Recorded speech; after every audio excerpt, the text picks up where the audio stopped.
Greetings, Skeechlings. Skeech Prime here with my live reaction of Kingdom, Chapter 853. Sorry for the late live reaction. My back started acting up on Thursday, so by that point, I just didn't have the strength. It just fully went out on me. Yeah. But it's feeling better now, so here we are. Yeah. Hello, B-Hay. Interesting to see you up near the front, it looks like. So we're kind of just waiting for the opposing army to show up, is kind of what it looks like. Let's see. Across the endless battlefield, an enormous army spreads as far as the eye can see. The two armies face each other. The Beast's Roar is the title. Okay. Hey, there's so many of them. Just how many of them are there? Are we going to be okay? I'm not going to die here. I'm going to make it back alive. I'm going to hold Tobey-chan in tow. Oh, I'll definitely make it back alive. Oh, yeah, you got a wife and child at home, so use that motivation, sir. Use it. There's still some more coming from the back. Damn it. Didn't we get an estimate of this enemy's numbers?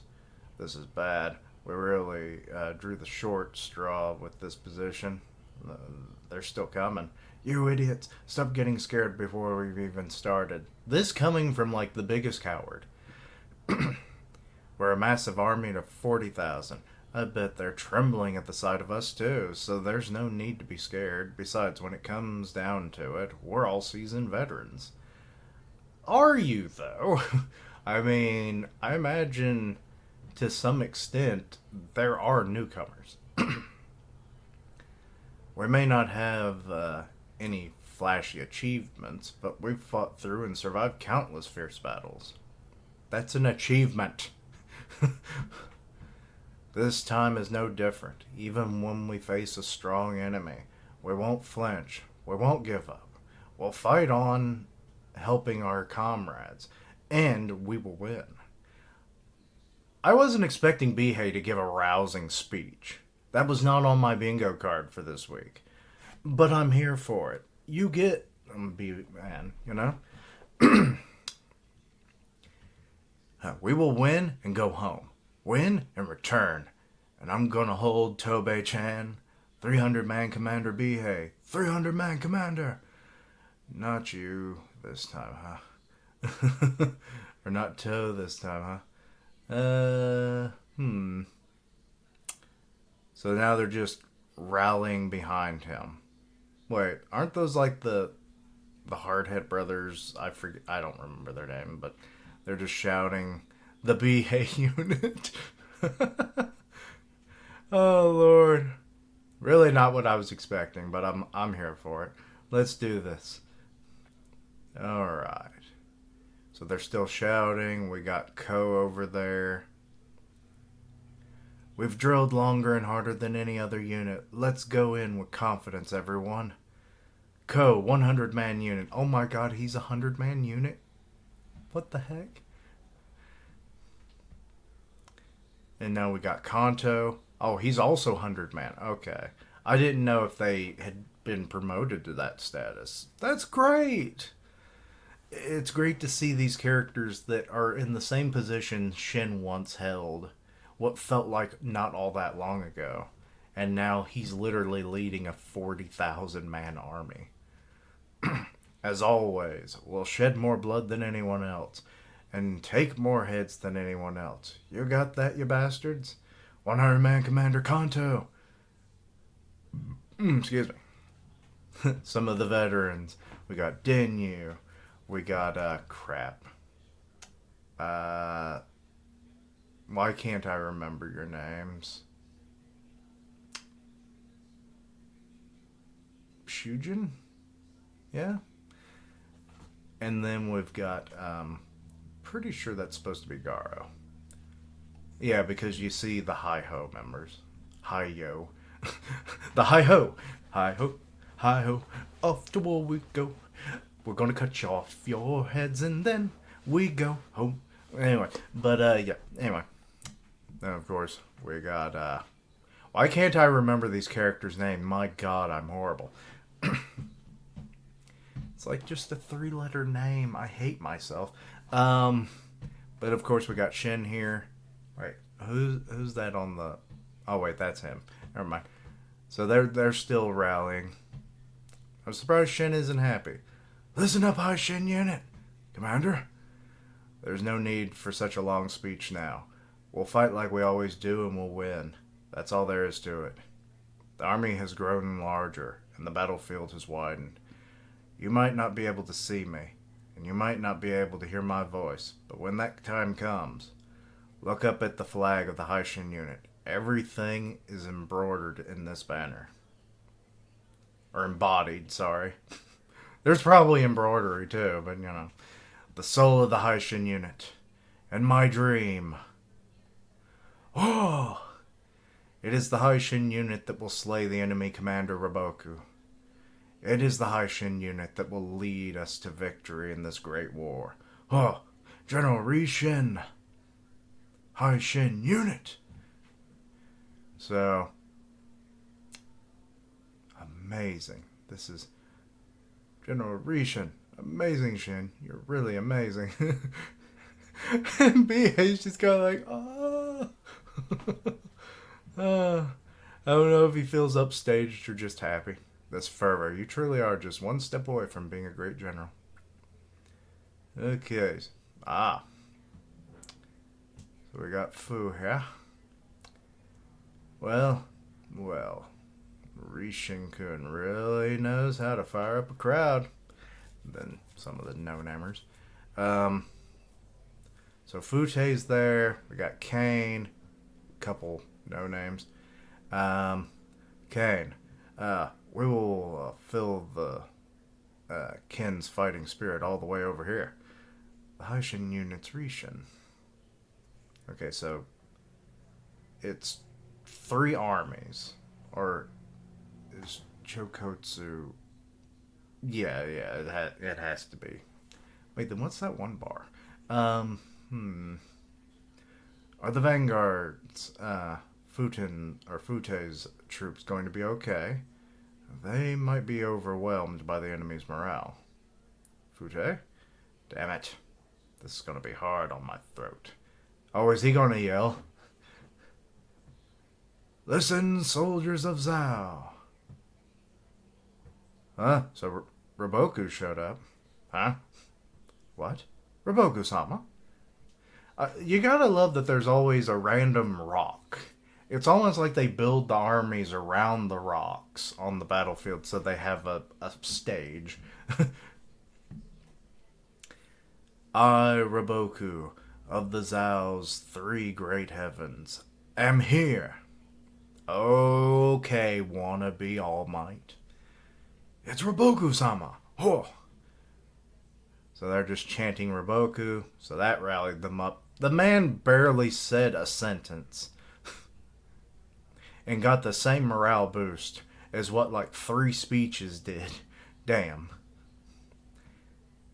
Their morale's rising too. Hey, aren't they shouting Raboku? They are. So you're there, Raboku. What is Raboku-sama leading the forces here? That's not it. This time Raboku-sama is not leading his own main army, but will be visiting every battlefield to command the entire operation. The entire battlefield? Then does his appearance here at the start of the battle mean... It means this place is important, obviously. Raboku-sama? Did you hear it? The war cry of the Ken army. That is the cry of invaders. The cry of beasts. So that is the cry of beasts, so are you the roar of beasts? Those beasts have come here to seize our country with their blades. They've come here to murder our families. Not intentionally. Only our blades can protect those we love. And Kane's a little off on that one, I think. Because it seems like she doesn't quite believe that. They have twice attempted to invade northern Zhao in the last 4 years, but we have repelled them both times. We We thought we had broken the fangs of Kin, but they blazingly destroyed Han, absorbing its power, and have come to invade us once again. But we will repulse them. We will show them the worst back knee they have ever seen. We will beat them back again. Back again. What I just said. And this time we will shatter the fangs of Kin and bury them for good. If we do that this time, a time of peace will surely follow. Those peaceful days, seize them. To the invaders, bring death. Death, death, death, death, death. Death to the invaders. So, they just keep saying that. Alright, bring it on. Begin Fute. Kotsu. Understood. As you command. Fute Army, first wave. Chokotsu Army, first wave. They're coming, Shin. Haishin Unit, first wave. It's weird they're saying first wave. We've never really heard this terminology before. But it could be because the armies are so massive. I don't know. This is probably the biggest battlefield in the series so far. So I guess that would make sense. That you would have so many people that you can literally just sit in waves to try and fight each other. Charge! So both charge into battle. 18th year of the rule of the first emperor. 229 BC. The war for the complete conquest of Zhao begins. The all-out war begins! Alright. Next issue. Which battlefield would be the first to ignite? Ignition in the field of blood and blades. Alright. Rallying speeches is basically what happened. Roaring morale. What's a third one I can do? Yelling achievements. Really wasn't expecting Roboku to show up the way he did. Then again, also wasn't expecting how this chapter started, where Bihei is the one, usually he's the one that has to be, amped up by a rousing speech. But no, he is the one. He is the keynote speaker. And it's like, imagine Bihei at like your college graduation, and he's like, the economy may not be the best, but you will go out there and achieve, kind of deal, or something like that. Yeah, I could see that kind of a thing. And then he gets some nominal fee. And then he goes home to his wife and child, and it's like, haha, I made a lot of money. I don't have to go to war anymore. Yeah. But anyway, so Roboku's like going to visit throughout the battlefield. So we'll be seeing him throughout this war, just on different fronts. So I'll probably get confused on where he is. Which, if that's the case, I wonder if Shin's going to chase him with a small battalion. Because Shin wants to take him on directly. So that does make me kind of wonder how that's going to play out. Like, because there's going to be massive battles everywhere. And if Roboku is in the mix and constantly moving, and Shin's leading his own army, but Roboku isn't leading, one particular army, that's going to be hard for him to target him. So I kind of wonder, are they going to, like I said, send out like a small party to like, chase him down, constantly being supported by whoever's battlefield they're on. Maybe some archers try to divert him back towards the Kin forces to entrap him, or encirclement. But anyway, I don't know. So many things can happen, especially in such a widespread arena as this. I mean, this thing feels like, Hands Across America, except it's Hands Across China, or I should say the fist, the blades, the knives, the daggers, the spears, the glaives. That kind of rhymed, and I love it! But anyway, so it's gonna be bloody hands across America. China. I mean, but anyway, so yeah, we'll see how things go. But anyway, let me know your own thoughts and opinions. Anything I misunderstood, please let me know down below. Links down below for all my socials. And as always, later days. And until next time, Keishlings, to battle!